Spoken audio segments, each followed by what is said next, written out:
सिरमौर की शिलाई में जो चमत्कार हुआ, जो चट्टाने फाड़कर अचानक शिवलिंग प्रकट हुआ, उसको लेकर सामने आई हैरान करने वाली बात। ऐसी ही कि सुनकर आप भी कहेंगे महादेव तुम्हारी माया अपरंपार है। इस शिवलिंग को आप ध्यान से देखिए, पूरा शिवलिंग काला है, नीचे से हल्का सा खंडित भी हुआ है, लेकिन इसके माथे पर जो त्रिपुंड है ऐसा लग रहा है कि किसी ने चंदन से बनाया हुआ है, लेकिन ऐसा नहीं है, बल्कि ये शिवलिंग के बीच ही स्वाभाविक या प्राकृतिक रूप से उभरा हुआ है। ऐसे में माना यह जा रहा है कि ये आजकल का या सालों का नहीं बल्कि सदियों पुराना शिवलिंग है और स्वयंभू हो सकता है, क्योंकि ये जमीन पर नहीं बल्कि जमीन के नीचे भी है। लोगों ने इसे हिलाने की कोशिश की, लेकिन ये टस से मस नहीं हुआ, जरा सा भी नहीं हिला और लोग भी इस चमत्कार को देखकर हैरान रह गए। और इतना ही नहीं, अगर बात महादेव की जाए तो फिर भला नाग वासुकी की क्यों ना हो। इस शिवलिंग में आप देख सकते हैं कि नाग वासुकी की आकृति भी नजर आ रही है और वो शिवलिंग के नीचे से किस तरह से इस शिवलिंग पर लिपटे हुए हैं। शिवलिंग को चेक करने के लिए लोग इस पर लगे त्रिपुंड को हाथों से मिटाने की कोशिश करते रहे कि कहीं ऐसा तो नहीं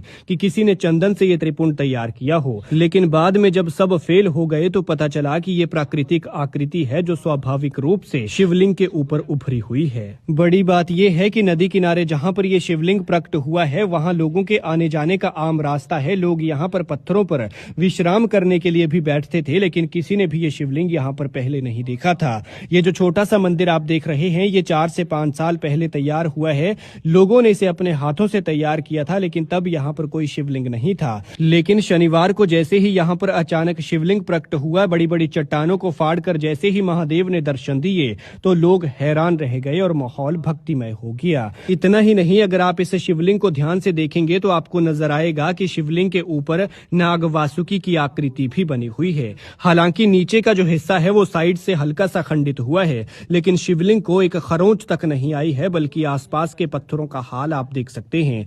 ये बहती हुई नदी होती है, जब बरसात में पानी आता है तो फिर यहाँ पर आर पार होना मुश्किल हो जाता है, लेकिन ये नदी इस शिवलिंग का कुछ नहीं बिगाड़ पाई, जो महादेव की महामाया को दर्शाता है। लोग सोचने पर मजबूर हो गए कि आखिर यहाँ पर अचानक से शिवलिंग कैसे आया, ये चमत्कार कैसे हुआ, और एक पल के लिए ये भी सोचा गया कि कहीं किसी ने शरारत करते हुए यहाँ पर शिवलिंग रखा तो नहीं है। लेकिन जब लोग इसे हिलाने लगे तो ये हिला तक नहीं, और गौर से देखा तो ये शिवलिंग न सिर्फ जमीन पर था बल्कि इसका अंश जमीन के नीचे भी था, पत्थरों के बीच बड़ी बड़ी चट्टानों में। इस मंदिर के पास ये महादेव प्रकट हुए हैं, शिवलिंग रूप में दर्शन दिए हैं और माहौल भक्तिमय हो गया है।